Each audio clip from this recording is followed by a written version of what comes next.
خلیفے کا کام کیا ہے؟ فاحکم بین الناس بالحق. یہ بڑی اور طرح کی بات ہے، ابھی اس کو یہاں چھیڑتا نہیں ہوں کہ بالحق کہا ہے، بالعدل نہیں کہا ہے.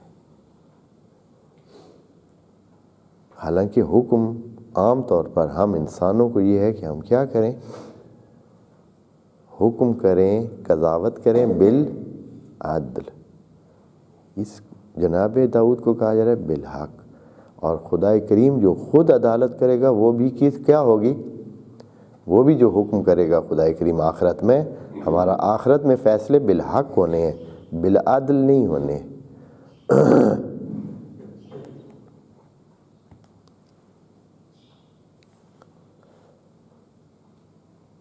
بالعدل ابھی تھوڑا سا بتا دیتا ہوں، مختصراً ذکر کرتا ہوں یہاں تاکہ آپ کے ذہنوں میں سوال باقی نہ رہ جائے. بالعدل کا مطلب یہ ہوتا ہے کہ ظاہری حالات کے مطابق آپ نے فیصلہ کرنا ہے. اگر گواہ دوسرا لے آئے چاہے جھوٹے ہیں تو آپ ان گواہوں کی بنیاد پر کیا کریں گے؟ آپ حکم کر دیں. آپ کو شریعت کا یہی حکم ہے کہ آپ انہی گواہوں کے مطابق حکم کر دیں. قصور بھی نہیں ہے آپ کا، بالکل ٹھیک ہے. فیصلہ آپ کو ماننا ہوگا، دوسری طرف کو بھی فیصلہ ماننا ہوگا. پھر اس کا بعد میں اللہ دیکھ لے گا آخرت میں کہ کیا ہوا. بالحق کا مطلب ہوتا ہے کہ حقیقت میں جو چیز ہے، مثلا گواہ قائم ہے کہ یہ چور ہے لیکن حقیقت میں وہ چور نہیں ہے، تو بالحق کا فیصلہ یہ ہے کہ کیا فیصلہ کیا جائے کہ یہ چور نہیں ہے. لیکن بالعدل کرنا ہے تو مطلب یہ ہے کہ آپ کے پاس گواہی قائم ہو گئی ہے، آپ کے پاس سامنے جو بینہ ہے، جو ضروری کاغذات ہیں، جو ضروری وہ شہادتیں پوری ہیں، آپ کو فیصلہ کرنا ہے. اسی لیے تاریخ اسلامی میں بڑے بڑے معتبر حکمران تھے، وہ مان جاتے تھے عدل کا فیصلہ، اس لیے کہ ان کے خلاف گواہیاں ہو جاتی تھیں اور پھر کیا ہے، ان کو وہ مان لیتے تھے بھائی عدل کے مطابق. چاہے حق کے مطابق نہیں ہوتا تھا 100%، پتہ تھا کہ بھائی نہیں ہے یہ وہ چیز میری دوسرے کے پاس ہے، لیکن چونکہ گواہی نہیں ہے میرے پاس، وہ گواہ لے آیا ہے چاہے جھوٹ کے بھی ہوں، قاضی کا حق بنتا ہے کہ اسی کے حق میں فیصلہ کرے. عدل یہی ہے یہاں، لیکن یہ بالحق نہیں ہے.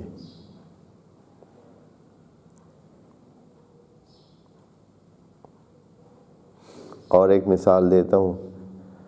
بعض اوقات یہ ہوتا ہے کہ ایک بندہ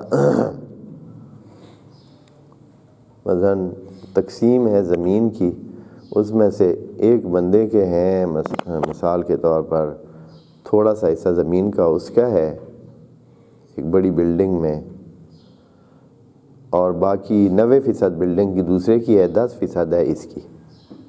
ہاں، یہاں عادل کا فیصلہ یہ ہے کہ اس کے حق کو بھی محفوظ رکھا جائے، اس کے حق کو بھی محفوظ رکھا جائے. یعنی وہ 10% والا بیچنا نہیں چاہتا ہے، 90% والا مجبور، وہ کہتا ہے میں نے بیچنی ہے، وہ کہتا ہے میں نے نہیں بیچنی. یہاں عادل کا فیصلہ تو یہی ہے کہ بھائی اسی طرح ہی ہوگا، بس ٹھیک ہے جی، دونوں کا جی حصہ ہے، اس کا بھی حصہ ہے، وہ اپنے نہیں بیچنا چاہتا ہے، یہ بیچنا چاہتا ہے.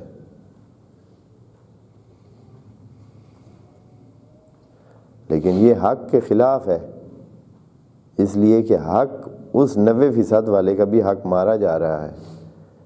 اس کے حق کے دھیان کرنے کے لیے اس کا حق 90% والے کا ضائع ہو رہا ہے. وہ اس کو مثلا گرا کر بنانا چاہتا ہے یا بیچنا چاہتا ہے یا دینا چاہتا ہے یا پتہ نہیں، وہ اس سے استفادہ، ابھی اس کو کوئی فائدہ نہیں ہو رہا ہے، اس سے وہ نقصان میں جا رہا ہے. لیکن اس کے 10% کے حصے کی وجہ سے اس کو روکا جا رہا ہے کہ بھئی آپ نہیں کرتے، اس لیے کہ اس کا 10% ہے. یہاں بڑے مشکل قسم کی صورتحال ہے. یہاں عادل کے مطابق ٹھیک ہے جی، 10 وہ اس کا حصہ ہے، نہیں بیچنا چاہتا ہے تو آپ بیچ لیں، 90% بیچ دیں. آپ 90% وہ کیسے بیچ سکتا ہے؟ جس کے ساتھ بھی بات کرتا ہے وہ کہتا ہے بھائی نہیں، یہ 10% کسی اور کے ہم نہیں لیتے، بیچ ہی نہیں سکتا ہے. کتنی جگہ ایسی ہیں. اسی طرح ہوتا ہے. ایک چھوٹا حصہ کسی کا ہوتا ہے، وہ کہتا ہے ہم نے نہیں کرنا ہے، ہم نے بیچنا ہی نہیں ہے. اس چھوٹے سے حصے کی وجہ سے اس بندے کے بہت بڑی بڑی جو سلسلے ہیں وہ رکے ہوئے، صرف اس کی چھوٹے سے حصے کی وجہ. جیسے کہ مثلا ابھی ہسپتال بن رہا ہے، بہت بڑا کوئی عوام کے لیے کام ہو رہا ہے، ایک بندہ ہے، چھوٹا سا پلاٹ اس کا ہے، وہ بیچنا ہی نہیں چاہتا، وہ کہتا ہے نہیں بیچنا ہے. میں نے یہاں عدل کے مطابق کیا ہوتا ہے؟ بھائی نہیں اس کا ہے، نہیں بیچنا چاہتے، کیا کریں، نہیں بیچنا چاہتے. ایک عوامی پروجیکٹ جو کہ لاکھوں انسانوں کو فائدہ دے سکتا ہے، وہ رکا ہوا ہے کہ یہ بندہ اپنا پلاٹ کیا کرتا ہے، بیچنا نہیں چاہتا. یہاں عدل تو یہی ہے. لیکن حق، جب حق کا فیصلہ ہو تو حق میں پھر وہ مثلا ہزاروں لاکھوں لوگ ہیں جن کا حق مارا جا رہا ہے، یہ اس ایک بندے کے حق کے مقابلے میں لاکھوں لوگوں کا حق جو ہے وہ یقیناً برتری رکھتا ہے، تو اس کے مطابق فیصلہ ہونا چاہیے تھا.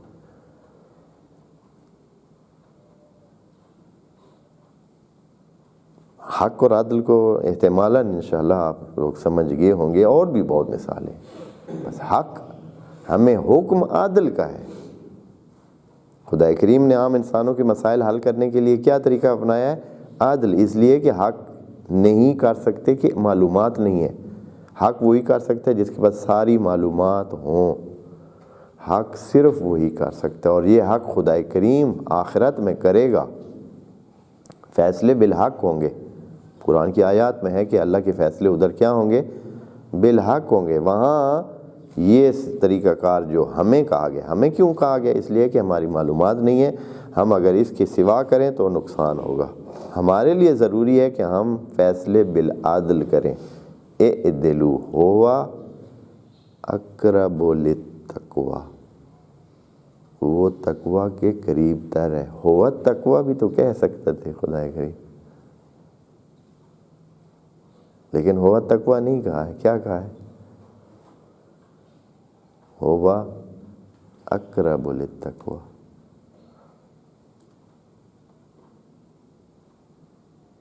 قریب تر ہے، یعنی ممکن ہے زیادہ تر فیصلے عدل والے بھی وہی ہوں جو حق بنتا ہے. ہو سکتا ہے نا کہ عدل کے فیصلے بھی کیا ہوں؟ وہی ہوں جو حق بنتا ہے. لیکن یہاں درمیان میں کچھ فیصلے ایسے بھی ہوں گے جو عدل کے مطابق تو ہوں گے لیکن حق کے مطابق نہیں ہوں گے. یہاں خدا کریم جناب داؤد کو وہ جو اس آیت میں کہ یا داؤد انا جعلناک خلیفۃ فی الارض فاحکم بین الناس بالحق، کہ یہ خود جناب داؤد کو یہ رتبہ مرتبہ دیا جا رہا ہے کہ آپ کیا کریں؟ فیصلے بالحق کریں. ایک اور مثال آپ کو دے دیں تاکہ آپ کے لیے یہ حق اور عدل کا مسئلہ بہت کلیئر تر ہو جائے. جناب موسیٰ اور اس بندے خدا کی داستان جو ان کے استاد تھے. جناب موسیٰ عدل کے مطابق سوچ رہے تھے. جناب خضر یا وہ بندے خدا جو ان کے استاد تھے وہ حق کے مطابق سوچ رہے تھے. ان کو حق کا علم تھا، ان کو حق پتہ تھا، جو حقیقت تھی ان کے سامنے تھی، وہ حق کے مطابق فیصلے کر رہے تھے. جناب موسیٰ اپنے علم اور اپنے عدل کے مطابق فیصلے سوچ رہے تھے. وہی اعتراض کی کوئی گنجائش نہیں بنتی تھی. دونوں بندگان خدا ہیں، دونوں اللہ کے خاص بندے ہیں، لیکن ایک کو حق کا پتہ ہے، ایک کو حق کا نہیں، عدل کا پتہ ہے.